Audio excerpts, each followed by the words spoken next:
Aí a Ana mandou outra mensagem. Ah, e talvez uma garrafa de vinho branco com tampa de rosca e também chá gelado para que eu possa fazer a troca. Obrigada. Vejo você ao meio-dia. E então a Ana se arruma de forma muito glamourosa, passa pela recepção e assim que ela coloca o pé na calçada, ela é surpreendida pelos agentes da lei. Anna Sorokin, você está presa. A mensagem do policial McCaffrey chegou às 9h18. Ligue para mim. Então a Rachel se abaixou na esquina, pegou o celular e ligou para ele. E ele disse, Rachel, eles a pegaram. A Ana foi presa pelo Departamento de Polícia de Los Angeles quando saía da Passagens naquela manhã e ela estava sob custódia. A Rachel então enviou uma série de mensagens para Ana. Primeira, ei, estou atrasada 10 minutos, estou quase lá. Segunda, você está perto? Terceira, não te vejo. Quarta, Ana. Quinta, me desculpe, eu tive que sair, talvez você esteja no local errado? 3 pontos de interrogação. Quinta, envie-me uma mensagem mais tarde, quando você voltar ao Wi-Fi, podemos encontrar outro lugar para nos vermos. A Rachel encaminhou essas mensagens porque ela estava com medo que a Ana descobrisse seu envolvimento na prisão. Na quarta-feira, a cada poucos minutos, a Rachel recebia uma ligação de Houston, no Texas. E não importava quantas vezes ela ignorava, seu telefone tocava novamente. Eventualmente ela atendeu e ouviu um robô. Isso é telefone global. Você tem uma ligação a cobrar de... E ela desligava. Mesmo sabendo que ela tinha sido apreendida, Rachel enviou mensagens de texto para Ana pelos próximos dias. E uma semana depois, ela encaminhou a última mensagem. Acho estranho você não me dar notícias. E Rachel, no fundo, sentiu isso mesmo. Após sua prisão fora do Passagens em Malibu, em 3 de outubro de 2017, a Ana passou 22 dias no Centro Regional de Detenção do Condado de Los Angeles. O policial McCaffrey foi buscá-la em 25 de outubro. Por que estou voltando para Nova York? E ele respondeu, porque há um mandado de prisão para você. Ele também disse que era incapaz de discutir as alegações específicas sem a presença do advogado dela. O que na verdade foi muito bem, já que a Ana nem perguntou quais eram essas acusações. No voo de 5 horas, a Ana sentou-se calmamente com o policial McCaffrey e eles viajaram na classe econômica, ela leu uma revista e comeu uma refeição vegetariana. Trazida de volta a Nova York, Ana teria que enfrentar 6 acusações de furto e tentativa de furto, além de furto de serviço. A Ana ficou em prisão preventiva sem fiança desde outubro de 2017. Em 30 de janeiro de 2018, depois de muito drama com a American Express, a Rachel ficou livre das dívidas nos 2 cartões de crédito. Rachel gastou muito tempo na contestação. E o hotel de Marrocos também se recusou a culpar a Ana, por isso houve tanta dificuldade durante o processo. Sem explicação, no início de março, a cobrança foi repostada na conta da Rachel. Ela não havia recebido nenhuma mensagem da American Express, ela logou no site e lá estava a dívida novamente. E ela ligou e disse, olha, eu acho que há um engano e eu já contestei essas acusações e a disputa já foi resolvida, mas o representante disse que não havia nada no sistema que sugerisse que a decisão foi revertida. Infelizmente, a reversão da American Express não foi o único evento significativo de março de 2018. Enquanto Rachel estava embarcando em um voo para Los Angeles de um evento que a Vanity Fair iria cobrir para a festa do Oscar, ela recebeu uma mensagem no LinkedIn de uma repórter chamada Jessica Pressler. A Jessica estava trabalhando em um artigo sobre a Anna Delvey para a revista New York. E a Jessica estava muito interessada em falar com a Rachel. E a gente vai entender um pouco a história da Jessica. A Jessica é uma jornalista que construiu uma carreira sólida com altos e baixos. A nativa de Massachusetts casou-se com o autor e escritor Benjamin Wallace em 2008 e vários artigos da Jessica se concentraram em celebridades de Hollywood, como Alec Baldwin, Channing Tatum, Cynthia Nixon, CEOs do Vale do Silício e pessoas influentes. Em 2014, a Jessica fez uma reportagem sobre um estudante do ensino médio, um aluno do último ano da Stuyvesant High School, chamado Mohamed Islam. E ele alegou ter feito 72 milhões de dólares investindo em ações em seu horário de almoço, o que acabou sendo uma farsa. Após a matéria de capa ser publicada, ele então admitiu em uma entrevista para o Observador que havia dado informações completamente falsas para a Jéssica. Ele disse que contou todas essas coisas a Jéssica apenas para impressioná-la. Devido ao erro, a Jéssica perdeu a oportunidade de trabalhar em uma televisão a cabo, a Boomerang News. Eles rescindiram sua oferta de emprego e os editores da Jéssica assumiram completamente a responsabilidade e a apoiaram como profissional. Em 2015, ela recuperou seu prestígio quando fez uma reportagem de capa na revista New Yorker sobre um grupo de strippers que dava golpe em ricaços na cidade. A história rendeu a Jéssica uma série de prêmios e inspirou um filme estrelado pela Jennifer Lopez. Em 2017, a Jéssica foi avisada sobre a história da Ana por um fotógrafo da corte. E ela estava grávida nesse período e começou a perseguir a história e visitar a Ana na prisão. Numa das primeiras visitas da Jéssica à Ana, disse a ela de uma forma bem tranquila e calma: esse lugar não é tão ruim de verdade. Aí ela disse: as pessoas parecem pensar que isso aqui é horrível, mas eu vejo como um experimento sociológico. E é claro que a Ana fez amigos, inclusive com ceifadores, que ela disse que eram mais interessantes para ela. Ela também disse que haviam outras garotas que haviam cometido crimes financeiros. E ela até começou a relatar sobre as histórias que ouviu de uma moça que roubou a identidade de outra. E ela falou: gente, eu não sabia que era tão fácil. E no meio da própria investigação, a Jéssica rastreou a Rachel. Quando a Rachel viu a mensagem dela, ela entrou em desespero, não respondeu e pensou durante 24 horas o que iria fazer, porque ela não queria que seu nome ecoasse no meio do escândalo. Mas então ela percebeu que se fosse para a história vazar, ela decidiu que queria contar a sua própria versão. A Vanity Fair então publicou um artigo que a Rachel escreveu com suas próprias palavras. Ela contou um pouco da sua amizade com a Ana e também como a viagem do Marrocos aconteceu. O artigo foi publicado em abril de 2018 e a Rachel ganhou $1.300 por ele. A Jéssica completou seu artigo em maio e no dia 28 desse mesmo mês ele foi publicado pela New Yorker. 2 semanas depois, ela deu à luz. E esse artigo se tornou viral e a notícia se espalhou pelo mundo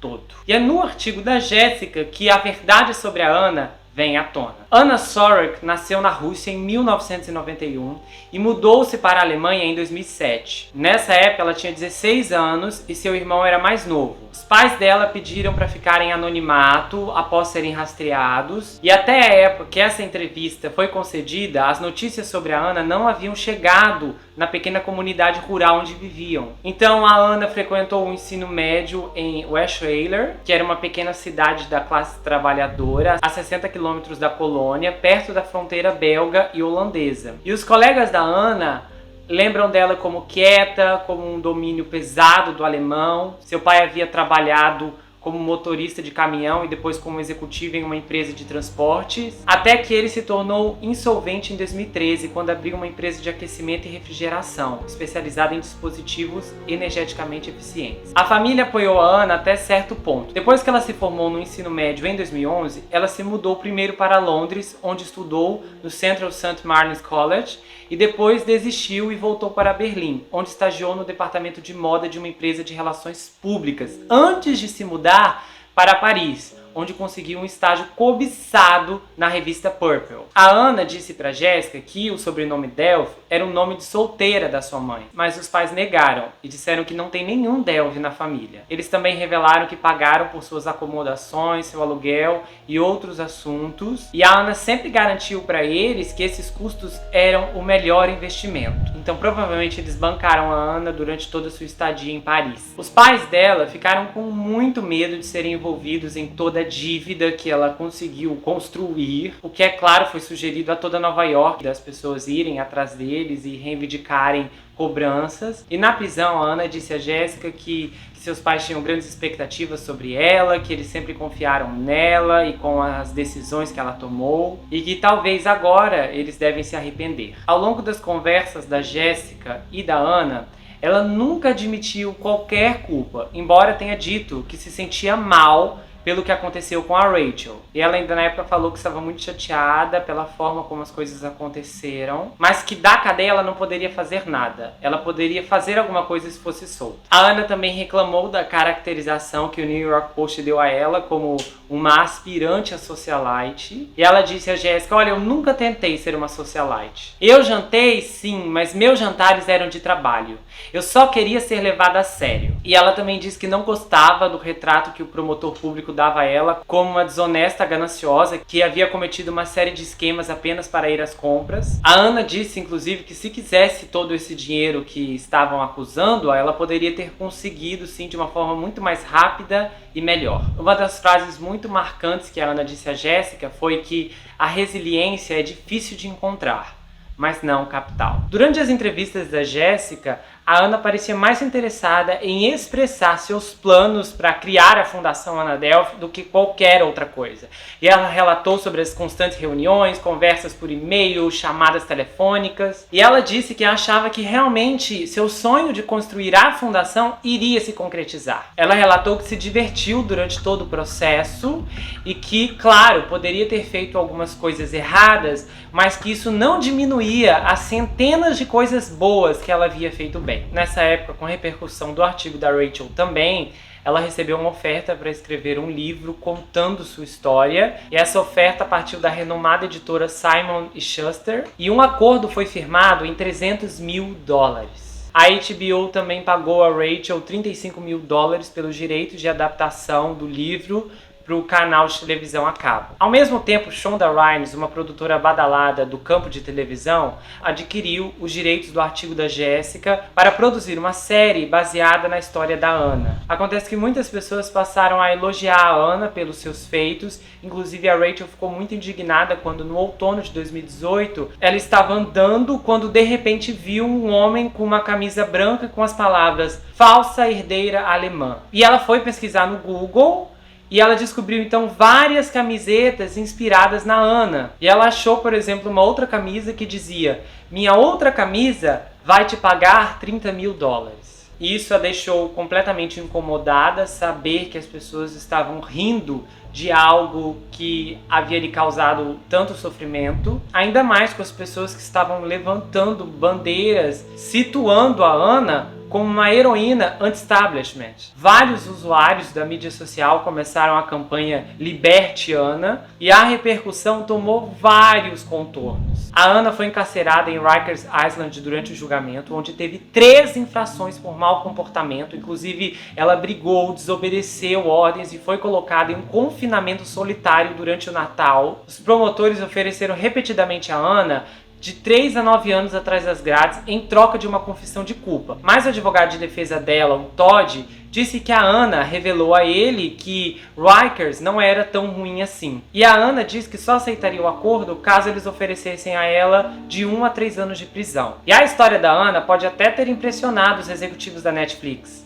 mas não uma juíza de Manhattan, que declarou em junho que não via remorso na Ana. E ela chegou a dizer: "Olha, essa garota parece mais preocupada com quem vai interpretá-la no filme ou na série que vão fazer sobre ela". A juíza recusou aceitar a oferta da promotoria de 3 a 9 anos de prisão, e ela disse para o advogado da Ana, para o Todd, que o pedido de 1 a 3 anos era um mero tapa no pulso para um crime tão grave. Aí o Todd veio e apresentou um longo memorando pedindo clemência. Durante as audiências, a Ana apareceu no julgamento com o cabelo recém-escovado, ela fazia beicinho e piscava para os fotógrafos de notícias. O Todd também declarou à imprensa que a Ana era presumidamente inocente porque ela nunca teve a intenção de cometer um furto. Mas aí veio à tona que a Ana roubou vários escritórios de advocacia, segundo os documentos judiciais. Foram $250 mil em honorários advocatícios que não foram pagos a Gibson Dunn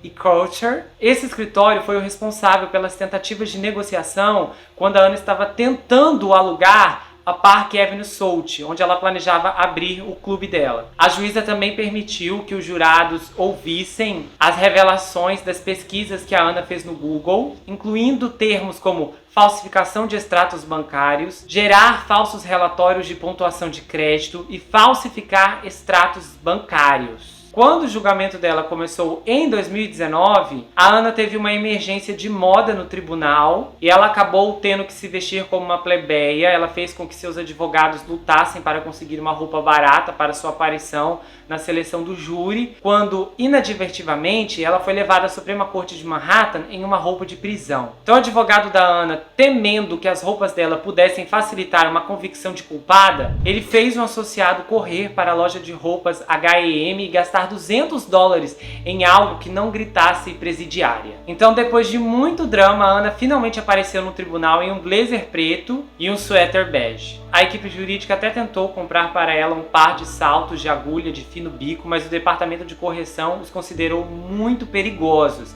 e ela teve que se contentar com um par de tênis. Já na próxima audiência, que aconteceu numa sexta-feira, a Ana trocou suas roupas mais simples por roupas muito elegantes e o Todd veio com uma defesa surpreendente. Ele usou as letras da imortal canção New York, New York, de Frank Sinatra, para argumentar que a Ana era apenas uma garota humilde tentando sobreviver na cidade grande. O Todd ainda alegou que a Ana era verdadeira vítima da desigualdade de renda. Aí ele diz que ela teve que chutar a porta para ter sua chance na vida, assim como Frank Sinatra teve que fazer do jeito dele. E aí ele disse, olha, a Ana, através da sua pura ingenuidade, criou a vida que ela queria para si mesma. Aí em março a corte começou a virar realmente uma passarela de desfile de moda, já que a estilista de celebridades Anastasia Walker, que já havia trabalhado com Madonna, Kanye West, Travis Scott, começou a vestir a Ana para o tribunal. Aí houve um outro drama no dia 29 de março. Ela se recusou a entrar na corte depois que uma confusão com seu conjunto surgiu. Parece que as roupas que ela viu não foram do seu agrado, então ela teve que entrar com uma camisa branca amassada e calças pretas baratas, que eram cortesia do departamento de correção. A juíza teve que enviar o Todd para conversar com a Ana, porque ela não queria aparecer de jeito nenhum. Quando o Todd chegou, parece que a Ana estava chorando muito. Então ela disse que os funcionários vingativos da prisão estavam sabotando seus conjuntos de grife e que as roupas estavam chegando sujas. Depois a juíza ainda chegou no Todd e disse, olha, com todo respeito à sua cliente, mas ela parece um pouco excessivamente preocupada com as roupas. Aí a juíza ordenou que a Ana aparecesse diante dela fora do alcance dos ouvidos do júri para que ela fosse questionada. E aí depois a Ana finalmente apareceu com a sua camisa branca amassada. Aí no dia 3 de abril, a Ana deu outro chilique de moda no tribunal. Novamente ela se recusou a entrar porque as roupas que recebeu não estavam de acordo com seus padrões. Aí a juíza ficou furiosa porque ela disse, olha, o júri está aguardando a audiência desde as 9h30 da manhã, isso aqui é inaceitável, é inadequado e isso não é um desfile de moda. As palavras severas da juíza provocou uma crise de choro na Ana e o Todd tentou confortá-la e conseguiu fazê-la se acalmar antes que o júri entrasse na sala. Aí depois teve um outro problema no julgamento. O jurado de número 9 adormeceu várias vezes durante a audiência e a juíza já havia chamado a atenção várias e várias vezes. Inclusive seus colegas jurados estavam dando cotoveladas nele, chamando sua atenção para que ele ficasse acordado. Aí a juíza pediu explicações e ele disse que havia ficado um pouco resfriado. Aí ele explicou para a juíza que no dia anterior havia ficado trabalhando até tarde, que estava consertando uma loja e que não havia descansado o suficiente. Aí ele perguntou à juíza se poderia sair para descansar e voltar no dia seguinte. Aí a juíza observou que, como era meio-dia, se ele poderia descansar do lado de fora em um banco por 2 horas. A juíza disse, olha, tá um dia lindo, se você ir lá pro banco isso ajudaria? Aí ele ficou bravo e disse, não senhora, eu não vou tirar uma soneca lá fora. Esse jurado ficou conhecido como aquele que ronca e muitas pessoas do julgamento disseram que podiam ouvi-lo roncar. E por fim, esse homem foi removido do corpo de jurados. Em uma das audiências na quarta-feira, muitas pessoas ouviram a Ana exclamar, onde está todo mundo? Ela ficou frustrada quando percebeu que a audiência do tribunal estava quase vazia. No dia 17 de abril, a Rachel testemunhou contra a Ana e foi um testemunho bem emotivo porque ela chorou bastante e ela relatou como não conseguiu pagar suas contas ou seu aluguel. Ela fez muitas dívidas além daquelas do cartão porque ela precisou pegar dinheiro emprestado para pagar o aluguel, para pagar os juros dos cartões. Aí ela disse também que ela só não estava na pior porque ela conseguiu vender sua história e lucrar com isso. Aí o advogado de defesa da Ana, o Todd, veio com uma abordagem bem severa para cima dela. O Todd conseguiu destruir toda a credibilidade que a Rachel havia levantado em seu depoimento e ele apresentou os ganhos que ela teve com a HBO, os $35 mil, e os ganhos que ela teria com o seu livro. Embora a Rachel tenha testemunhado que esta era a coisa mais traumática que ela havia passado em sua vida, isso não foi suficiente para recuperar a simpatia do júri e ela finalizou avisou dizendo que gostaria de nunca ter conhecido Ana e que se ela pudesse voltar no tempo, ela teria evitado cruzar com ela. No dia 22 de abril, a Ana se recusou a depor quando seu julgamento por fraude de 5 semanas chegou ao fim. No último dia do depoimento, um paralegal da promotoria testemunhou que encontrou um aplicativo no telefone da Ana e ela usou esse aplicativo para criar mensagens de voz falsas,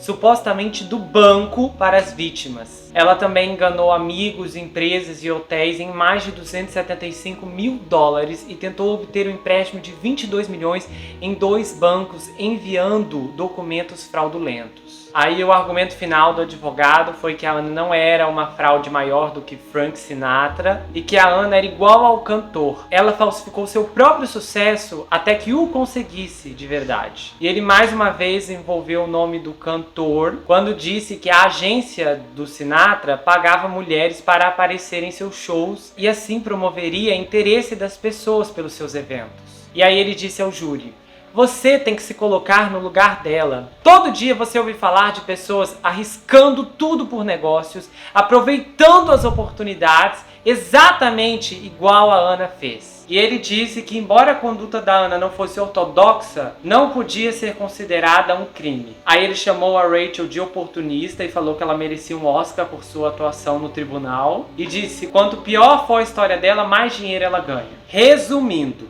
o painel de 9 mulheres e 3 homens parecia ter chegado a um impasse desde o início. E eles enviaram uma nota à juíza no dia das deliberações, culpando um único opositor por ter a mente fechada e dificultar as discussões. Mas a juíza pediu repetidamente aos jurados que continuassem tentando chegar a uma decisão sobre as 10 acusações de tentativa de furto. E o júri deliberou por 2 dias antes de considerá-la culpada por uma das 2 principais acusações de tentativa de furto, por tentar falsificar um empréstimo de 22 milhões em um banco, mas a Ana conseguiu escapar da segunda acusação de tentar obter o mesmo empréstimo em outro banco, e o painel também inocentou a Ana da viagem do Marrocos. E então, em 9 de maio foi anunciado a sentença e a juíza disse: eu estou chocada com a profundidade do engano da ré, e ela determinou uma pena de 4 a 12 anos de prisão. Aquele jurado de número 11 estava na sentença e ele até revelou aos repórteres que em um dos chiliques que a Ana havia dado quando não queria entrar no tribunal, eles puderam ouvir seus berros do outro lado da porta, e ele até imitou os soluços histéricos da Ana. Ao fim do julgamento, a American Express voltou atrás e desistiu de cobrar a dívida da Rachel. Posteriormente ao julgamento, a Ana deu várias entrevistas, incluindo uma delas para o New York Times, e ela disse: eu estaria mentindo para você e para todos os outros se eu dissesse que sinto muito ou que sinto alguma coisa. Aí ela disse que se arrependia da maneira como fez certas coisas, mas que ela estava com fome de poder e que não era uma boa pessoa. Ela também revelou para o New York Times na época que estava planejando escrever um livro de memórias sobre suas façanhas em Nova York e um segundo livro de memórias sobre seu tempo em Rikers. Aí no fim da entrevista no New York Times, eles perguntaram se ela faria tudo de novo se tivesse chance, e ela disse que provavelmente sim. Em 21 de julho de 2019 veio à tona que antes do julgamento da Ana começar, ela havia assinado um lucrativo acordo com a Netflix, e o gabinete do Procurador-Geral do Estado estava invocando a Lei de Sam para tentar convencer um juiz que todos os lucros do drama produzido pela Shonda Rhimes teriam que ser revertidos para suas vítimas. E ele até disse: olha, o dinheiro que a ré vai ganhar aqui constitui em lucros de um crime. O primeiro pagamento da Netflix foi de 30 mil, que foi direto para o bolso do advogado dela, e o escritório não estava nem contestando esse pagamento, mas eles pediram que o juiz bloqueasse todos os outros desembolsos de acordo com a lei estadual. Essa lei, inclusive, foi aprovada em 1977. No dia 8 de junho de 2019, a Ana deveria receber 70 mil dólares adicionais do seu contrato com a Netflix, mas esse pagamento foi suspenso. Também veio à tona que a Netflix iria pagar a Ana mais 7.500 dólares em royalties, além de uma taxa de consultoria de 15 mil dólares por cada um dos 9 episódios. Em 5 de fevereiro de 2019, a Rachel estava sentada em sua mesa na Vanity Fair e ela recebeu um telefonema de um número interno, um número que ela não reconheceu. E ela desceu o corredor para o escritório, conforme havia sido solicitada, e foi aí que ela soube que estava sendo demitida por reorganização societária. A notícia veio como um grande golpe, mas ela estava no mercado editorial há tempo suficiente para saber que essas coisas eram frequentemente imprevisíveis. Nesses últimos 2 anos, de 2017 para 2019, quase todos os colegas da Rachel foram demitidos antes dela. Isso foi resultado da aposentadoria daquele poderoso executivo, já que veio uma nova gestão. Logo depois, a Rachel publicou o livro Minha Amiga Ana, a verdadeira história de uma falsa herdeira. E ela participou de programas televisivos, ela deu entrevistas, ela foi convidada para expor seu livro. Aí em 2020 temos notícias da Ana, quando no dia 26 de outubro ela postou para as pessoas pararem de aparecer na cadeia sem avisar. Ela fez um post muito inflamado no Instagram. Ela disse que não estaria cometendo o mesmo erro de não verificar a identidade do visitante e que ela não aceitaria mais visitas de nomes que ela não conhece. E ela ainda reclamou que era muito chato receber pessoas que apareciam 8 horas da manhã de domingo, quando ela ainda poderia estar dormindo. Em outubro, ela também passou pelo Conselho de Liberdade Condicional e disse que estava arrependida. Ela disse também que estava muito envergonhada e que sentia muito por tudo que fez. E ela disse, olha, eu entendo completamente que muitas pessoas sofreram e que na época eu pensava que não estava fazendo nada errado. Essa meia-culpa da Ana veio depois que o comissário Mark Coppola, que conduziu a audiência por vídeo, expressou preocupações pela Ana ter sido leviana sobre seus crimes. Essa resposta da Ana satisfez o Conselho de Liberdade Condicional e ela foi liberada antecipadamente por bom comportamento. O advogado disse que a Ana havia pago sua dívida com a sociedade de forma generosa, que ele esperava que a sociedade pague o favor. O bom comportamento da Ana rendeu sua liberdade por mérito e ela teve uma libertação antecipada em 11 de fevereiro de 2021. Aí o comissário Mark Coppola perguntou a Ana como ela planejava sobreviver se permanecesse nos Estados Unidos. E ela disse que queria escrever um livro e que também esperava ser consultora em projetos criativos, mas que ela estava principalmente focada em ser uma escritora. No geral, a Ana recebeu $320 mil da Netflix pelo direito de sua história de vida e detalhes sobre sua passagem pelos altos escalões da sociedade. Desse dinheiro, $199 mil foram para pagar restituições aos bancos e $24 mil para compensar multas estaduais. Logo depois que a Ana foi solta, ela não perdeu tempo e entrou nas suas redes sociais para dizer ao mundo como a prisão foi difícil para ela. Ela até postou: a prisão foi muito exaustiva e você não saberia. Nessa época ela tinha 77 mil seguidores e seu post alcançou 3.200 curtidas. Depois a Ana deu uma entrevista para a revista Insider e eles perguntaram se ela tinha status de celebridade na prisão e se os agentes penitenciários sabiam quem era ela, e ela disse sim, completamente, todos eles. Ela contou que vários agentes penitenciários chegaram nela e disseram: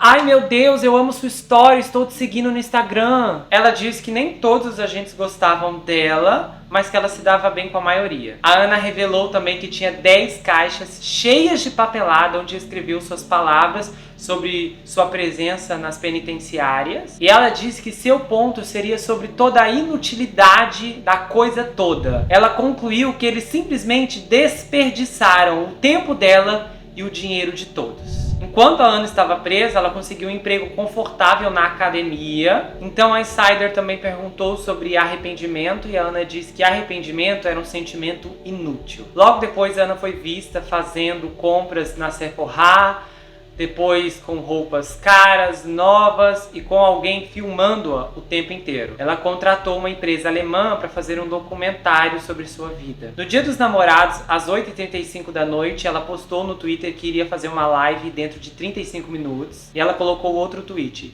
perguntas e respostas completas se você seguir meu wiki. Porém, a Ana repetiu o mesmo feito que fazia com suas transferências bancárias.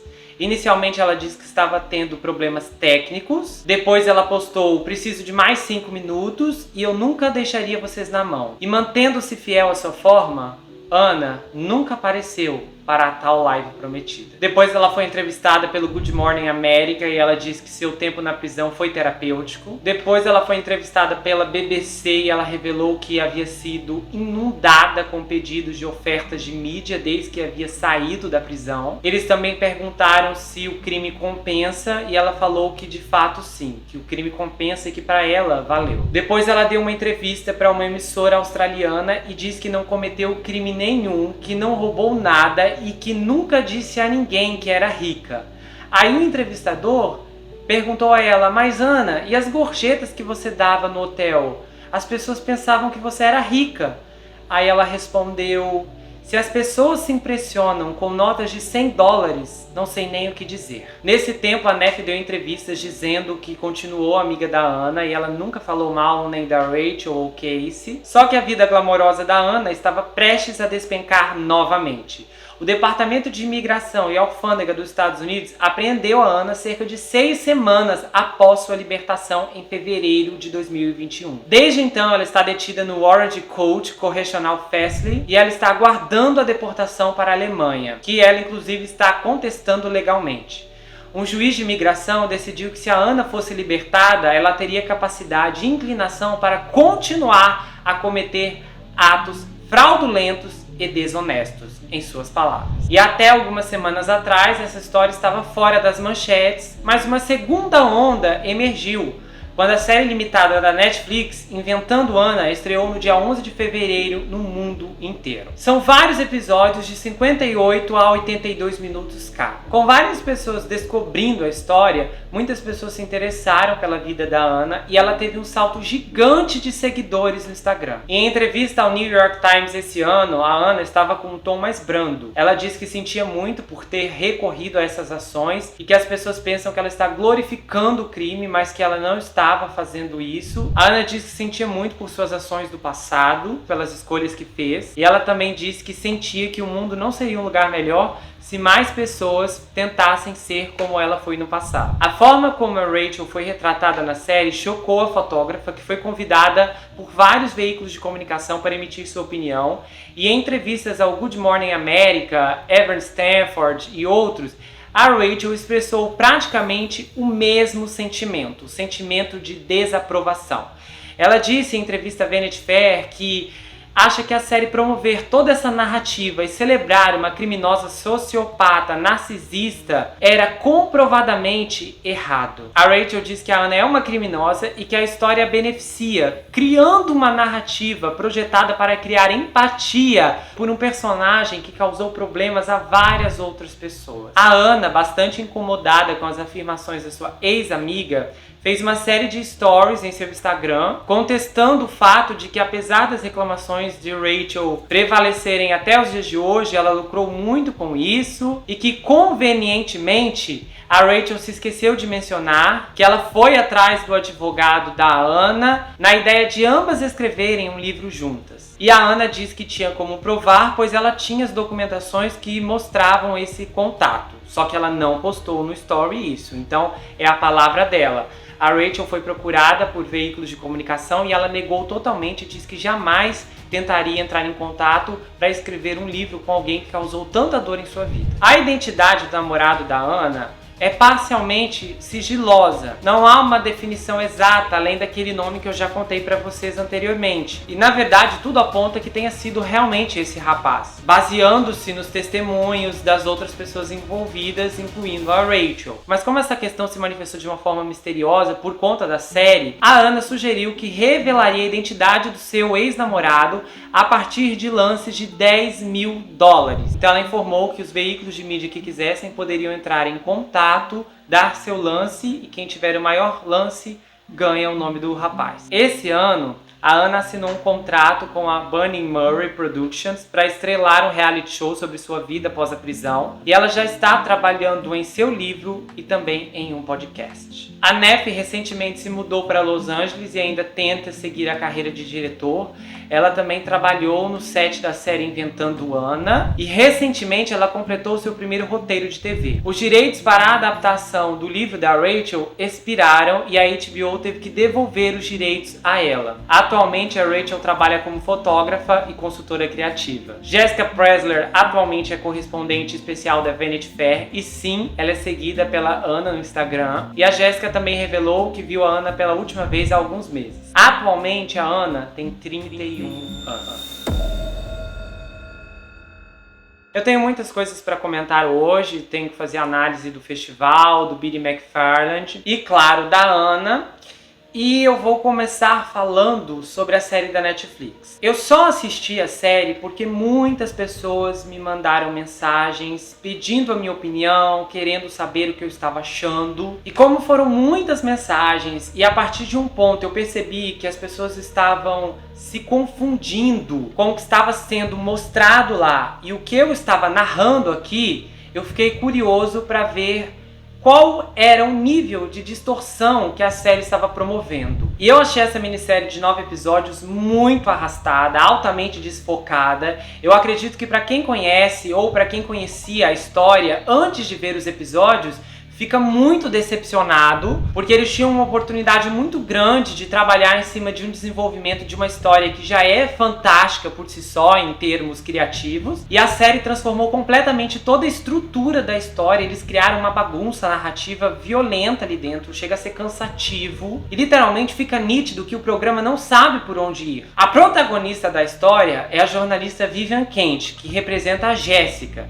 Então a história começa quando a Anna é presa e a Vivian fica sabendo. Então o primeiro episódio até tenta estabelecer um ar de mistério, mas no geral não faz sentido essa tensão, porque a linha narrativa não fica clara. A gente não sabe como a Anna realmente se estabeleceu e aqui fica realmente o problema. Eles compraram os direitos de vida da Anna, eles pagaram mais de $15 mil por episódio para que ela fosse consultora e eles não mostraram absolutamente nada que já não seja público.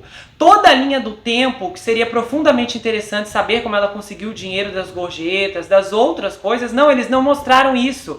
Vários golpes reais da Anna ficaram de fora e os que apareceram lá, que não tem aqui na minissérie A Falsa Herdeira, foi totalmente inventado, como por exemplo, a tal da Nora, que a Anna faz compras usando o cartão da mulher. A série age como uma mãe super protetora que a todo momento quer justificar as atitudes da Anna e ainda culpar os outros. Há inúmeros diálogos na série em que literalmente eles culpam os homens pelas coisas erradas que a Anna faz e eles lutam para estabelecer os personagens masculinos de uma forma bem desagradável. Há, por exemplo, uma manipulação bem chocante que é em relação à Vivian. Eles repetem a mesma coisa que aconteceu com a Jéssica na vida real, sobre o artigo falso que ela escreveu porque ela foi enganada pelo rapaz. Só que na série, a Vivian culpa o editor por ter publicado essa matéria. Ela diz que ele a pressionou a fazer isso. Aliás, o chefe dela é um personagem bem irritante. Aí agora, na vida real, a própria Jéssica teve que vir a público para dizer que os chefes dela na série não são baseados nos seus ex-chefes da vida real, que aquilo não aconteceu, que foi uma construção fictícia para a série. É muito chocante essa irresponsabilidade por parte dos produtores, sabendo que as pessoas vão assistir a série e vão achar que aquilo ali é real, que as pessoas são exatamente daquele jeito e que as pessoas vão atrás para saber quem é, quem fez e por que deixou de fazer. Aí a gente tem uma outra questão que é o retrato da Rachel. A forma como ela é colocada na série não é honesta, porque eles fazem parecer que o que aconteceu no Marrocos foi totalmente culpa da Rachel. E novamente a Anna fica em segundo plano. Eles manipulam os fatos envolvendo a Nef para novamente romantizar a Anna. Eles criam um argumento ridículo que a Anna pagou o hotel por causa da Nef, porque ela se sentia amada lá. Ela não estava nem aí pra Nef. Ela chamou a Nef para ir pro Marrocos, alguém lembra disso? Ela falou pra Nef se demitir. Se a Nef se demite e vai pro Marrocos junto com as meninas, o que ia acontecer com ela lá? Porque a Anna não tinha dinheiro nem pra voltar pra casa. Quem pagou a passagem de volta foi a Casey. A atuação da Anna Klawski, que faz a Vivian, fica muito ruim ao decorrer dos episódios, especialmente no penúltimo, em que ela viaja pra Alemanha. É uma vergonha, assim, constrangedora. o comportamento antiético e ridículo que a Vivian, como jornalista, manifesta ali no episódio, chega a ser absurdo. Aí, novamente, eu fui atrás e a própria Jessica Pressler diz que aquilo não aconteceu, que ela não invadiu a casa de ninguém, que ela não fez aquele chilique todo que a Vivian fez na Alemanha. Tem também uma outra questão que me incomodou bastante, foi a forma como a Vivian lida com a gravidez, porque ela tem uns discursos, uns diálogos em relação à gravidez que são bem enjoativos, e eu achei assim aquilo pesado pela forma como eles expõem, que por mais que aquilo aconteça na vida real, eu acho que a forma como o programa dramatizou aquela situação, parecia até um aspecto meio de rejeição, porque ela teria que abrir mão da carreira pelo bebê e tal, eu achei muito pesado, faltou discernimento, faltou delicadeza para tocar naquele assunto, não foi de forma alguma saudável como ela tratou o bebê, como ela tratou a gravidez nos diálogos em que ela expressava sua frustração sobre isso. E a série, no geral, não é divertida, é cansativa, é arrastada, e eu nem acho que é por conta dos tamanhos gigantes dos episódios, porque se eles tivessem, na verdade, tinham conteúdo, poderiam fazer mesmo episódios gigantes. Mas a questão foi a escolha narrativa, eles optaram por criar uma série de situações que nunca aconteceram, eles romantizaram, eles glamorizaram. A série foi feita para você sentir pena da Ana e odiar as outras pessoas que ficam no caminho para ela conseguir realizar seus golpes. E ao decorrer dos episódios, as pessoas que foram descobrindo a minissérie porque assistiram a série da Netflix fizeram constantes perguntas nos comentários: nossa, por que a sua série está tão diferente da Netflix? Por que eles não estão contando isso que você está contando aqui? Por que eles estão mudando a Ana de um jeito mais leve na série? Por que eles não estão contando as coisas como aconteceram realmente? E eu recebi uma enxurrada de comentários sobre isso. Para entender essa questão, você precisa saber quem criou a série. Porque como a série não tem compromisso com a verdade, isso reflete o que os envolvidos pensam sobre o caso, que nesse caso a responsável é a Shonda Rhimes. Shonda Rhimes é a mulher que idealizou a popular série Grey's Anatomy, e ela também tem um trabalho menos conhecido chamado Scandal. E ela também foi produtora da série, que eu posso estar pronunciando o nome errado, mas é How to Get Away with Murder. E a fama da senhorita Rhimes não é de uma mulher mansa. A série Grey's Anatomy, que já está em sua 18ª temporada e já teve muitos problemas de bastidores, incluindo várias situações de atores que saíram de forma conturbada da produção, comentaram e deram entrevistas públicas revelando, expondo que a Shonda não é uma pessoa fácil. E até aí tudo bem, tem gente que não é fácil mesmo. Mas eu vou contextualizar um pouco alguns eventos recentes para vocês entenderem como funcionam as coisas na mente dessa mulher. Em 2017, ela deixou a rede de televisão aberta da Disney, a ABC, que ela era produtora, ela fazia séries lá, e assinou um contrato poderoso com a Netflix, de 300 milhões por ano. Atualmente ela está ganhando 400 milhões. Um pouco depois que a Shonda saiu da ABC e foi para a Netflix, veio à tona a história do que causou a ruptura com a emissora. E olha que história triste, gente. A Shonda explicou que ela recebeu um passe para uso próprio como parte do seu trabalho na empresa. E esse passe cobria todos os benefícios da ida à Disneylândia. E esse passe era intransferível. O ingresso na Disneylândia, pelo menos na época, estava valendo $155. E a Shonda queria que a sua babá ganhasse um passe de graça da Disney para poder ir lá com as suas filhas quando quisesse. E a Shonda pediu e a Disney aceitou e concedeu esse passe a ela. Um tempo depois, a Shonda foi até os executivos e disse que queria outro passe, mas que dessa vez era para dar à sua irmã, que iria acompanhar a babá e suas filhas na Disneylândia. E ela disse que foi recebida com muita resistência, e eles informaram: olha, Shonda, nós não fazemos isso. Não damos passes adicionais para os parentes das pessoas que trabalham aqui. Mas a Shonda bateu o pé e eles deram um passe. Acontece que quando a família da Shonda foi pro parque, quando eles chegaram lá, o passe da irmã da Shonda não estava funcionando. Então eu não sei se eles tiveram que voltar ou se a irmã da Shonda pagou o ingresso para entrar como todo mundo. Eu sei que na hora a irmã da Shonda ligou para ela e falou: olha, meu passe não está funcionando, é o fim do mundo. E aí a Shonda foi atrás de um executivo da Disney e ele falou: você já não tem o suficiente? Aí ela ficou furiosa, ligou para sua equipe jurídica e falou: eu quero um contrato com a Netflix ou então eu vou para outro escritório. E ela sai contando essa história orgulhosamente aos quatro ventos. Aí na pesquisa que eu estava fazendo para entender um pouco mais da Shonda, das suas crenças, do que ela pensa, eu encontrei um discurso que ela fez em 2018 na revista Elle Woman in Hollywood. Era um evento cheio de celebridades e tal, e ela recebeu a palavra para discursar e de repente no meio do discurso ela disse que ela era a showrunner mais bem paga da televisão.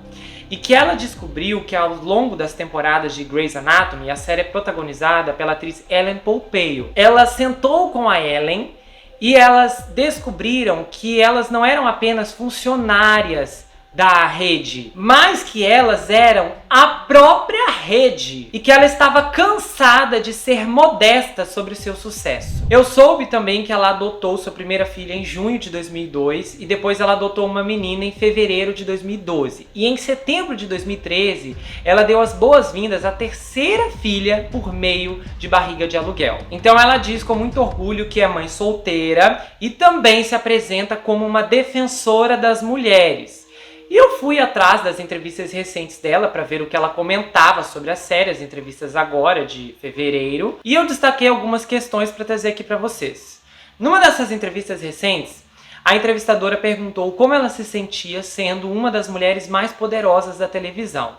E ela respondeu com a seguinte afirmação: não sou uma das mulheres mais poderosas da televisão. Sou uma das pessoas mais poderosas da televisão. Quando ela foi questionada sobre a Ana, a Shonda disse o seguinte: se a Ana fosse homem, será que ela teria se metido em tantos problemas? Ou seja, será que a Ana teria sido presa? Não satisfeita com essa resposta, ela ainda diz mais: você entende porque alguém como a Ana faria o que ela fez. E ela diz que ficava muito incomodada com o fato da Ana ter ficado presa 2 anos, enquanto certos presidentes e banqueiros de Wall Street ainda estavam livres. Isso aqui já diz muita coisa.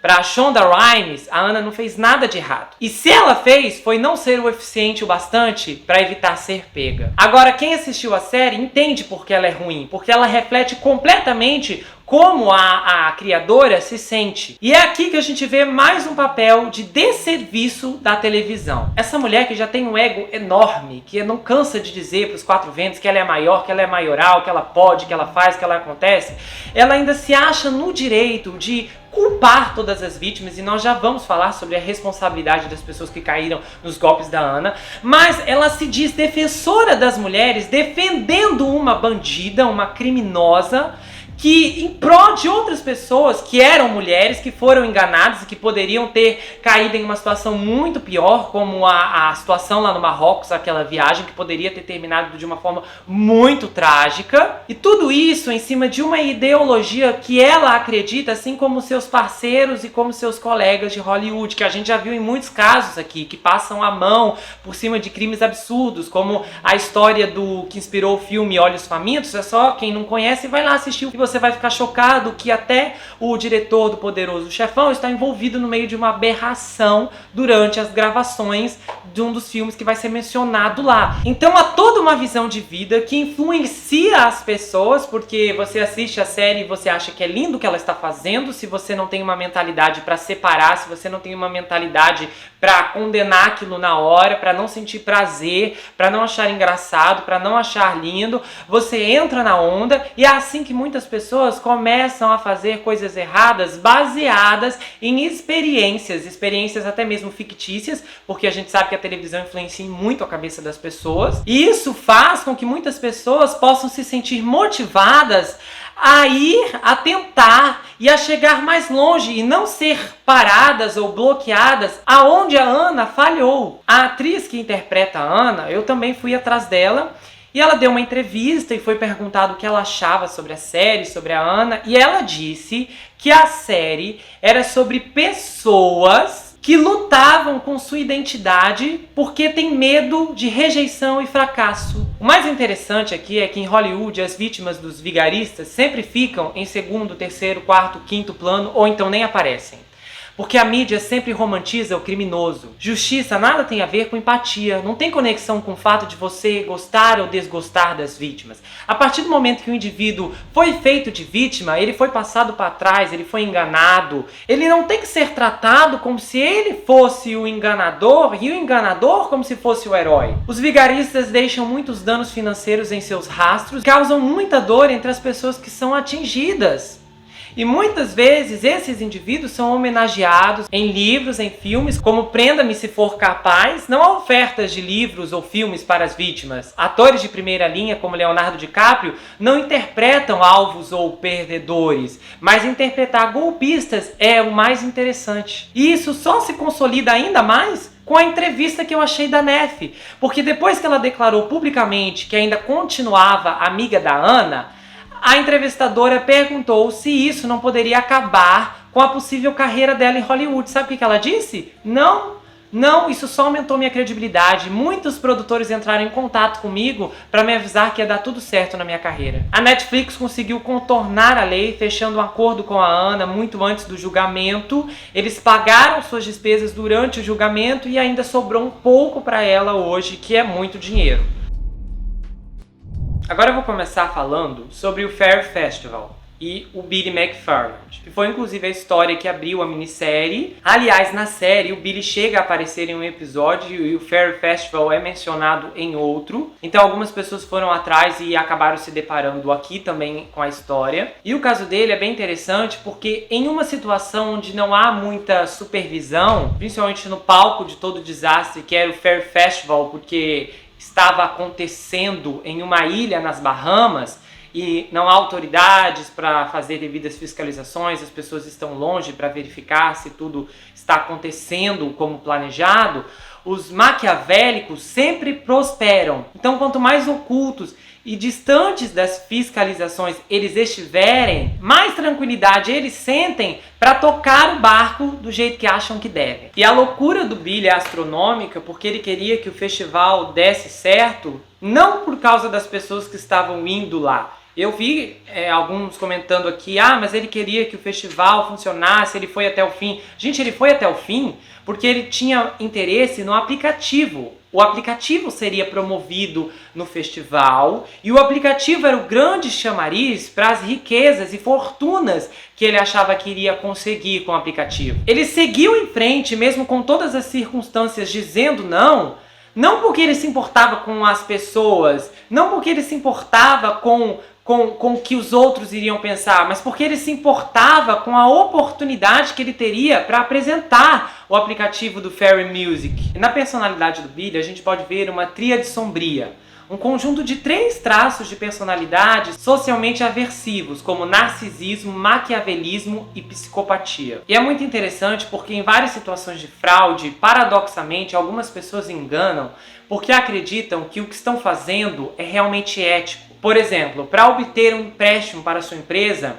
um indivíduo pode falsificar sua renda para dizer que sua agência ganha tanto, sabendo que ele ganha bem menos do que isso. Esse indivíduo dentro de si sabe que o que está fazendo é antiético, mas a maior parte do problema em sua mente era salvar sua empresa e os empregos de seus funcionários. Isso é chamado de ética limitada. É quando podemos nos convencer a fazer coisas antiéticas dependendo da forma como algo é enquadrado. Então é como se existisse um contexto em que mentir em um pedido de empréstimo é obviamente antiético, mas fazê-lo para salvar uma empresa pode fazer com que essa decisão pareça menos errada. E eu acho que o Billy mentalizava o aplicativo. Eu acredito que a sua visão se enquadrava nesse aplicativo e eu acredito que é por causa disso que ele chegou, que ele deixou o festival ir até onde o festival foi, que é claro, poderia ter terminado em um massacre violento, porque o perigo que aquelas pessoas correram ali é extraordinário.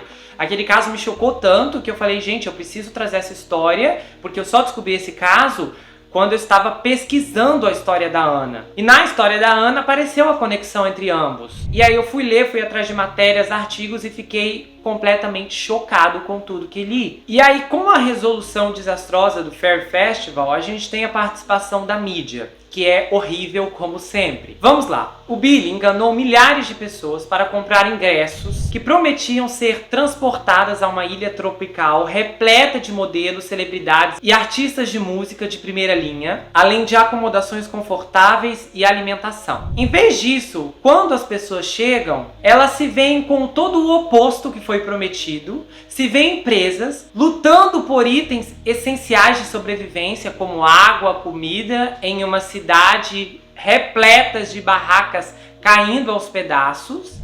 E é lógico que o desespero vai falar mais alto. Ninguém estava preparado para aquilo. E o papel da imprensa é inadmissível. A atitude dos jornalistas de apoiar a ridicularização que já havia começado no Twitter, as pessoas que estavam no Twitter, nem dá para exigir muito delas. Eram invejosas. Elas estavam ali para zombar e para criticar e para concordar, para apoiar o Billy, como muitas fizeram. E eu não teria vontade para ir em nenhum festival do tipo. Agora, nem por isso eu achei engraçado e achei merecido o que aquelas pessoas se depararam quando chegaram lá. E o mais chocante é que os jornalistas, pessoas que estudaram, que foram preparadas para agir com ética, isso é contestável.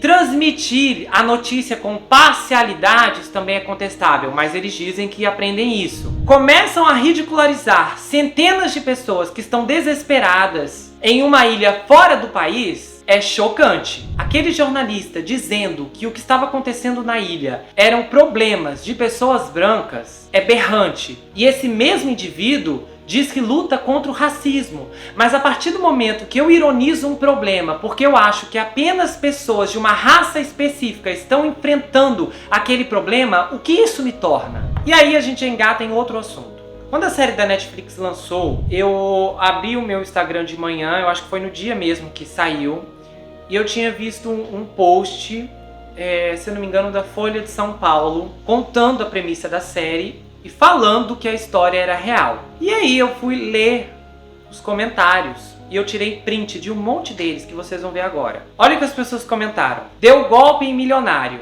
tá perdoada. Se só roubou milionários, então é uma heroína. KKKKK.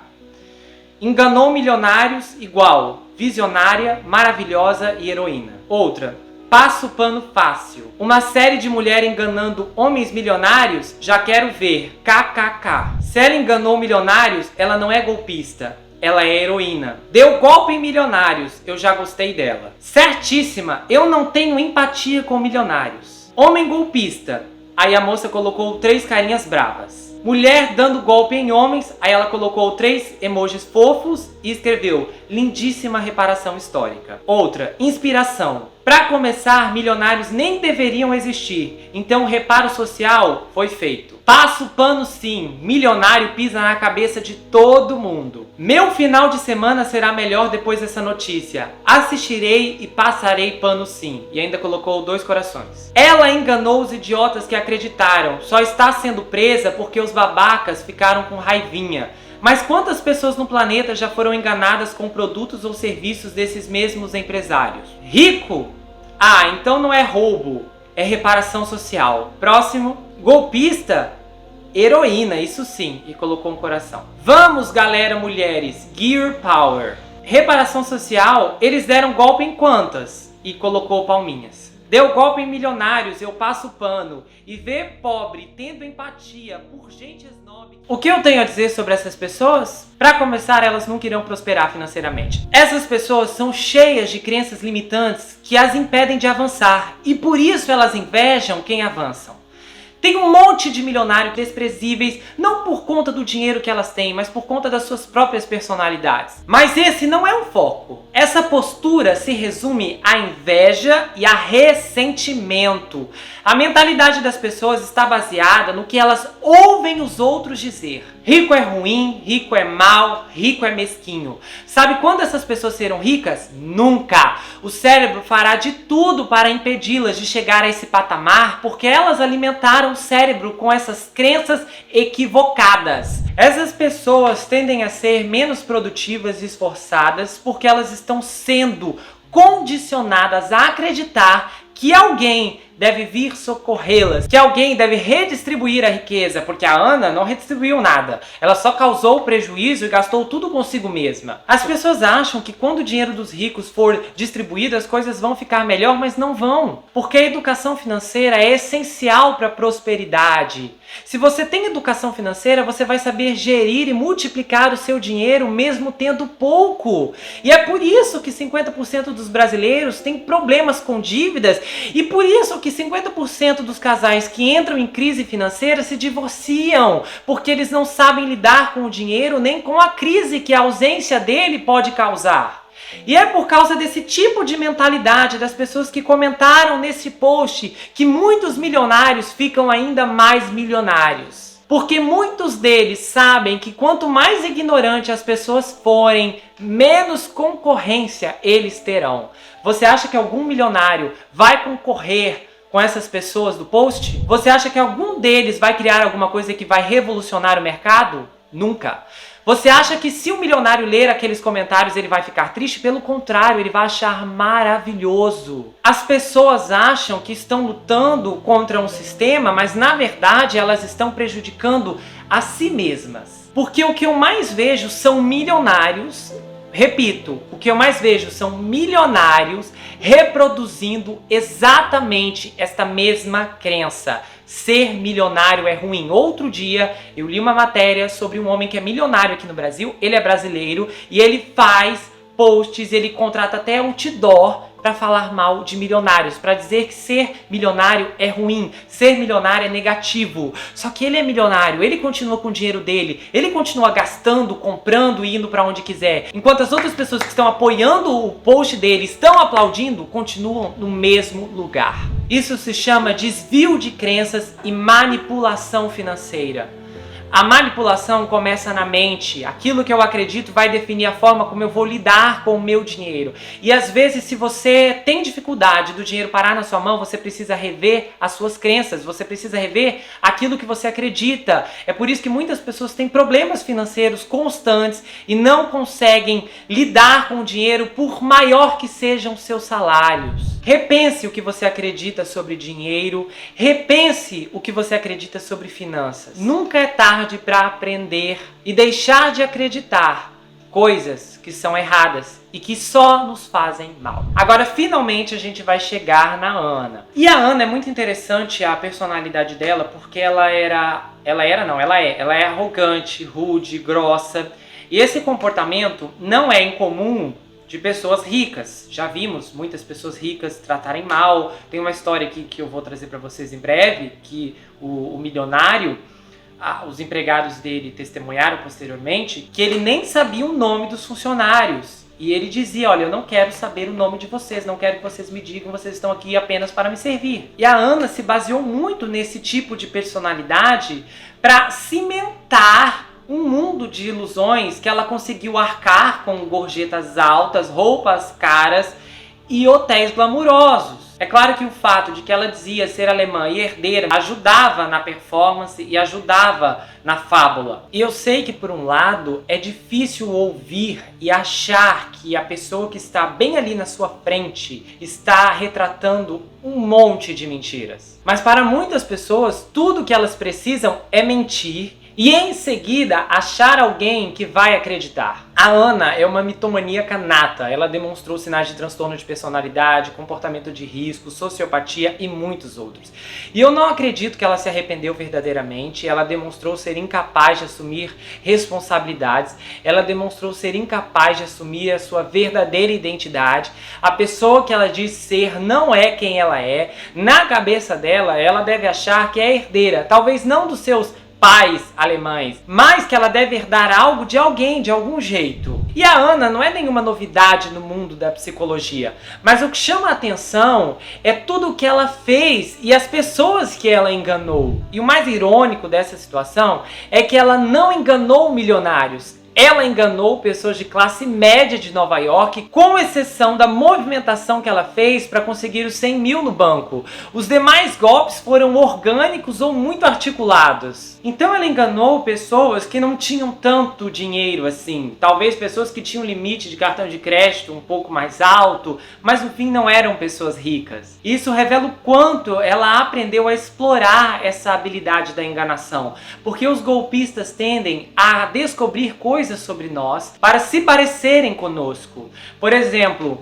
perguntar algo que você gosta e depois mencionar que também gosta disso pode ter um efeito inconsciente de fazer você gostar mais dele ainda. E a Ana fazia isso com a Nef. Ela dizia: eu vou financiar o teu filme, eu tenho muito dinheiro, larga teu namorado porque eu vou financiar teu filme. E no entanto, as pessoas ao redor da Ana foram rápidas em aceitar suas estranhas explicações, até mesmo criando desculpas para ela, e chegou num ponto que essas desculpas estavam passando do limite do aceitável. As pesquisas mostram que as pessoas tendem a confiar nos outros em vez de desconfiar deles. E no geral, confiamos em quem não deveríamos o tempo inteiro, a vida toda. Quais são os sites de notícias que você acompanha? Tem pessoas que nem leem a reportagem, mas já pegam a manchete como verdade e nem desconfiam que o editor pode estar manipulando a notícia completamente. Quantos ligam a TV e assistem o jornal sem fazer ideia que a emissora tem seus próprios interesses e tudo que ela vincula está de acordo com suas métricas e padrões? A tendência de confiar, acreditar e concordar com as explicações estão relacionadas ao que podemos estar ganhando ou o que podemos estar perdendo. E o ganho não está apenas relacionado a dinheiro, mas a carinho, afeto, alguém com quem contar, conversar, um apoio, um abraço amigo. E quando você ouve uma história como essa, os sinais podem parecer evidentes. O que não é óbvio na recontagem da história é o intenso estado emocional que os enganadores criam para os enganados. Eu acho que a Rachel, a Nef e os demais que se envolveram nesse círculo da Ana se deixaram enganar porque era um privilégio a companhia de uma milionária, claro. Então, olhando por esse ponto, a Ana não era qualquer pessoa. E naturalmente o comportamento das pessoas mudam quando elas estão perto de pessoas ricas. Você fica mais educado, gentil, sorridente, elegante. Então muitas vezes você fica mais preocupado em como você vai se comportar e não analisa como o outro está se comportando. A Rachel relatou que muitas vezes ela estava com a Ana no quarto e a Ana olhava para o espelho e dizia: eu sou linda e sou rica. E ela achava que a Ana estava brincando, ela não via a seriedade daquilo. E é curioso, porque esse traço de comportamento é um evidente sinal vermelho. Então a Rachel passou a ser beneficiada pela amizade com Ana através dos jantares que eram pagos todas as noites. E é lógico que isso cria uma rotina e um ciclo, e é por isso que nós não devemos aceitar uma pessoa que paga tudo, que nos compra tudo o tempo inteiro, porque há um limite para a quantidade de presentes que você deve aceitar e receber. E muitas vezes quem está te presenteando o tempo inteiro, o dia todo, quer comprar a sua companhia, ou então quer ganhar a sua confiança porque você vai ser importante no tabuleiro deste indivíduo em algum momento. Às vezes as pessoas se deixam ser levadas por esses benefícios porque nunca foram tão bem tratadas, ou não é todo dia que aparece alguém que vai pagar o jantar todo dia, que vai te levar para lá e para cá. E obviamente isso é uma cadeia, porque emocionalmente você vai ficando suscetível a esse tipo de relacionamento. E a tendência é você começar a se comportar de forma ingênua, perdendo a habilidade de estabelecer um limite onde você deveria colocar um ponto final. E embora ninguém esteja imune de se tornar uma vítima, é um mito que apenas pessoas ingênuas são levadas a isso. Existem vários elementos psicológicos que se unem para tornar uma pessoa a vítima ideal do golpe, começando pela falta de conhecimento sobre o assunto do golpe. Então, por mais que a Rachel fotografasse pessoas ricas e conhecesse até pessoas ricas, ela não sabia como essas pessoas ricas viviam realmente. Ela estava vendo o comportamento da Ana, que era semelhante. Isso é interessante e há uma prova que confirma isso que estou dizendo. Quando os filhos do Abby Rosen, que são milionários, e o Abby Rosen é um milionário, estranharam a história da Ana assim que a Nef contou a eles. Eles desconfiaram na hora, o rapaz desconfiou na hora e disse a Neff, olha, isso aí não é estranho? Se essa moça estivesse realmente comprando alguma propriedade do meu pai, ela não deveria estar em um quarto mais elevado? E a Neff foi até a Ana e se deixou engolir pela mentira deslavada que ela deu na hora. Então a Ana se passou por alguém da elite, mas suas maiores vítimas foram aquelas que estavam abaixo dessa categoria. E no caso da Rachel, quando a gente chega no agravante daquela viagem ao Marrocos, a gente já tem um problema porque a sociedade tem dificuldade em dizer não depois que você diz sim. Então, uma vez que a Rachel concordou em pagar as passagens para Ana reembolsá-la depois, iniciou-se uma pirâmide de eventos que iam cair um a um de forma cronométrica. Uma vez que o vigarista, que o golpista te leva a fazer uma ação, é mais fácil para você fazer outra e depois outra e depois outra, várias e várias vezes. Assim que você se compromete com o curso inicial da ação, é difícil demais ir embora depois. Torna-se uma prática automática, é um compromisso incremental. Então nós tínhamos a pressão da Jessie e da Casey e o fato de que a Rachel em sua mente já havia ido para o Marrocos. E quando eu digo que ela já tinha ido com a mente para o Marrocos, eu vou te dar um exemplo aqui. Sabe quando você é informado que vai ganhar um dinheiro alto e você ainda não gastou, mas no seu coração você já gastou tudo, cada centavinho, você já decidiu o que você vai comprar, o que você vai pagar, o que você vai fazer, para onde você vai viajar? E imagina então se você fica sabendo que não vai mais receber esse dinheiro, como você iria ficar? Mas e se você pudesse impedir esse contratempo? Foi o caso da Rachel. A fantasia falou mais alto e aprisionou a razão. Ela, confiando que a Ana era rica, era milionária e iria pagá-la corretamente, ela passou seu cartão no aeroporto e a partir dali era só ladeira abaixo. Quantos objetos foram vendidos para pessoas que foram vítimas de um discurso de vendas de alta pressão e não conseguiram dizer ao vendedor para ir embora de sua casa? Elas ficaram envergonhadas, intimidadas e falaram, não, tudo bem, eu vou comprar, vou pegar o cartão, o dinheiro, o cheque, seja o que for. A intimidação pode ser uma ferramenta precisa para o engano. E isso é como uma teia. Uma vez que você cai na rede, é difícil de sair. E aí a gente chega no grande clímax causado pelos gerentes, que estavam cobrando o fato da Ana não ter pago o hotel. Então vamos calcular aqui. A Rachel primeiro ficou sob uma condição de estresse, você se sente intimidado e a sua mente racional literalmente adormece. Então ela entrou em estado de choque, sem contar o fator cultural de você estar em um país que não é seguro, que trata as mulheres de uma forma completamente oposta àquilo que elas estavam acostumadas a serem tratadas. Pessoalmente, eu acho que o grande erro da Rachel não foi pagar o hotel, eu acho que o erro dela começou no aeroporto e se ela não pagasse o hotel do jeito que a Ana estava tratando os gerentes, gritando com eles, ofendendo-os, aquilo poderia terminar em uma grande tragédia e um monte de gente ia comentar depois, nossa, era só dinheiro, por que ela não passou o cartão? Então, pra mim, o erro fatal dela foi as passagens, porque quando ela comprou as passagens, a Ana sabia que tudo daria certo depois. Rachel caiu na cilada antes mesmo de chegar ao Marrocos. Depois ela ainda pagou as refeições, as roupas, depois o hotel e por fim o jardim. Olha a quantidade de coisas. Uma cilada por vez, um dia de cada vez. Tudo começou com $4.000 no aeroporto e terminou com 62 mil. As fraudes representam um conjunto complexo de comportamentos enganosos. Eles aparecem aos poucos e cada um no seu tempo. A gente aceita uma coisa pequena, depois uma coisa um pouco maior, depois uma maior ainda e no fim você se entrega para o monstro porque você já cedeu tanto que ceder mais uma vez faz mais sentido do que recuar. E eu acho que por mais que a Rachel faça parte de um grupo de pessoas que compartilham uma crença, que eu tenho horror, que eu desacredito, coisas que ela expôs no livro dela, que não é nada demais no sentido de aberração, mas é em questões que ela acredita, que vão completamente contra o que eu penso e não tem a ver com religião, mas são coisas que ela compartilhou lá. Eu não desmereço o que aconteceu com ela depois que ela voltou ao Marrocos, porque eu acho que uma coisa não tem nada a ver com a outra. Mas o jogo de manipulação da Ana não foi fácil, aquilo ali foi uma tortura psicológica monstruosa. A transferência vai cair hoje, está caindo agora, toma o número não chegou para mim, meu banco já transferiu, meus advogados falaram que já mandaram, tá com o seu banco, os meus contadores, fala com a Betina. Isso foi uma tensão de extrema gravidade que realmente deixa o emocional de qualquer pessoa altamente abalado. E eu particularmente senti muito essa parte da história porque eu já vivi algo parecido. Há alguns anos atrás, eu não era psicanalista, eu tinha uns 17 anos, tinha uma pessoa que precisava fazer a transferência de um pagamento e ele ligou para mim e disse, olha, pode ir no banco sacar o dinheiro que já está lá.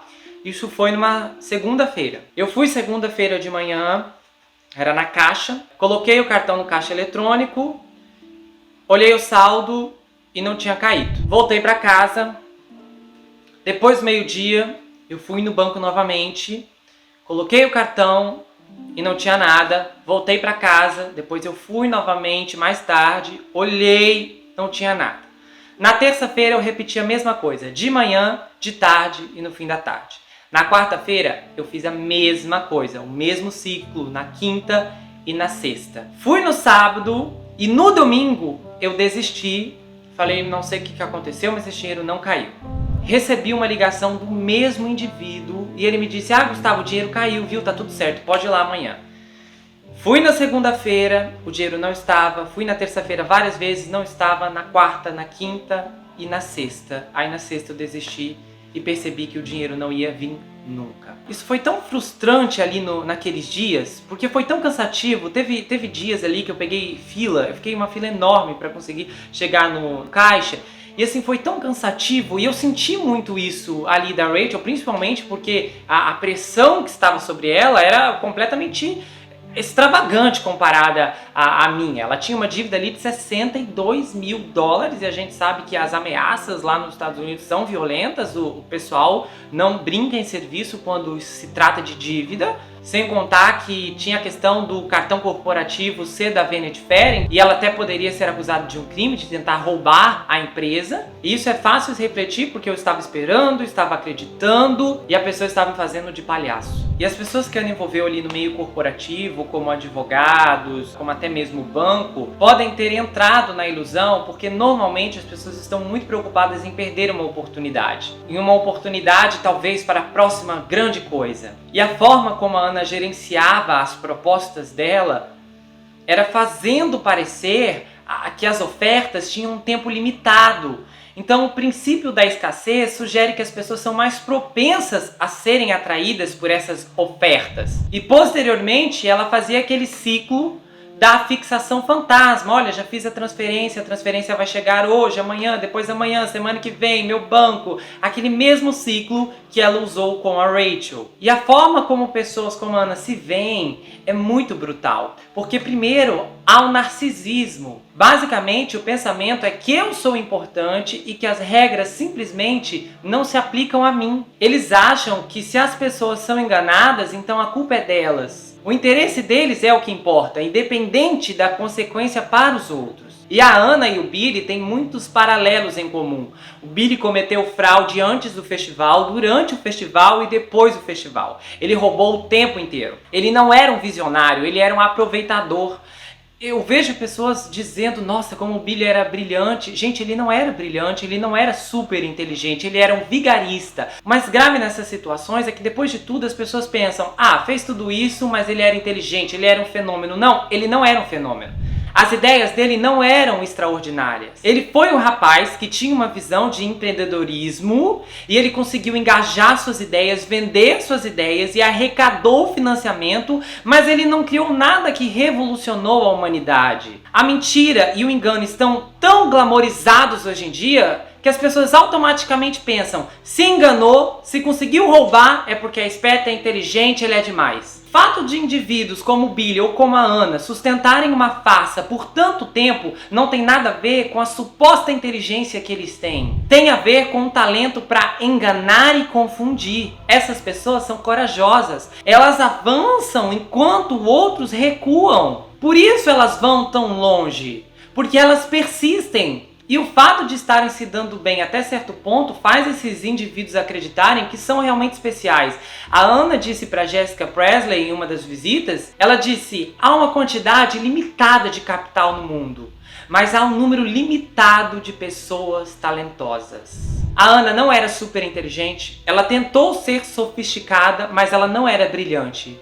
Fundação Ana Delphi. Sério, alguém achou que isso ia dar certo mesmo?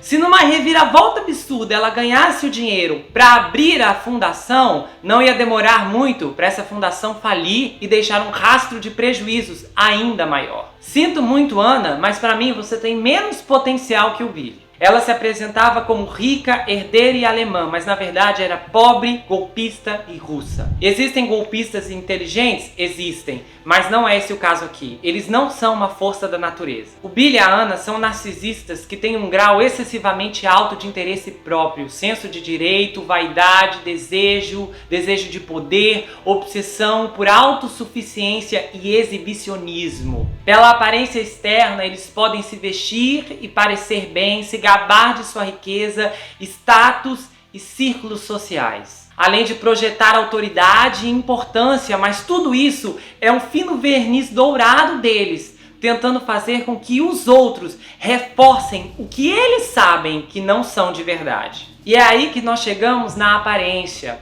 porque o charme também faz parte do golpe. As palavras bonitas e as promessas grandiosas, esses elementos criam uma aparência de sucesso, uma aparência promissora, uma aparência de vantagem. Você precisa escolher entre parecer e ser, porque os dois não dá para manter. As aparências enganam porque elas são delicadamente projetadas. E muitas vezes nós olhamos para a aparência e a gente vai pelo coração. Ah, mas eu ouvi no meu coração. Só que seu coração estava encorajando a sua vontade.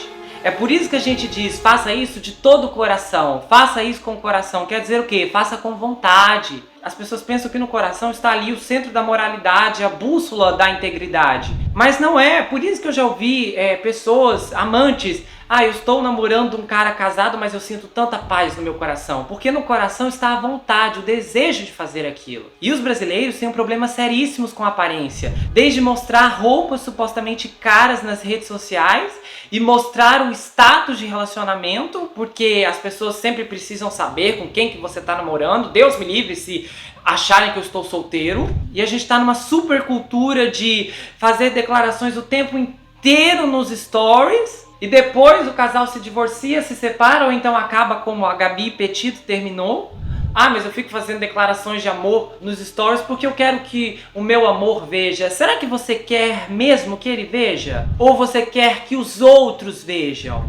Mas é um gesto tão bonito. Gesto é um sinal de ação ou uma atitude que representa a demonstração de algo como sentimento ou emoção.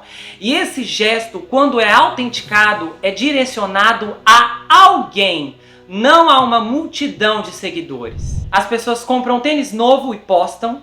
Elas fotografam o tênis não sei quantas vezes para receber 1001 elogios. Arrasou, lindo, fofo, maravilhoso. São fotos sensuais, fotos sedutoras, poses estratégicas do tipo, olha o que você está perdendo. E a Ana vestia as máscaras do luxo e da riqueza, mas quando o castelo desmoronou, ela não tinha onde dormir. E o Billy vestia as máscaras da arrogância disfarçada de pensamento positivo, porque era o que ele falava para os funcionários. Vai dar certo, vai ser o evento, nós vamos conseguir, vamos chegar. Mas quando o festival desabou, ele foi ridicularizado. As aparências não duram para sempre. Algumas duram mais tempo, outras menos tempo. Mas o que todas elas têm em comum é que essas miragens não têm nada a ver com quem as projetam. Olha, sinceramente, para dentro de você. E aí me diga o que é que você está vendo. Porque esse é você de verdade. Um lugar onde máscaras não podem entrar.